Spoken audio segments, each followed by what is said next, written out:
Salam sehat. Batuk bukanlah suatu penyakit. Batuk merupakan mekanisme pertahanan tubuh terhadap iritasi tenggorokan. Iritasi tenggorokan bisa disebabkan oleh debu dan kuman. Maka ketika batuk, kita mengeluarkan debu dan kuman.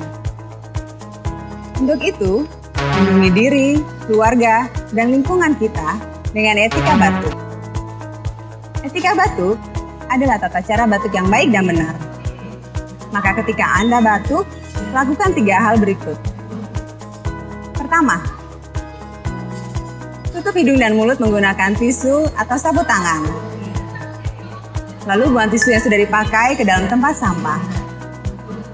Kemudian, cuci tangan dengan air bersih dan sabun, atau mencuci tangan berbasis alkohol.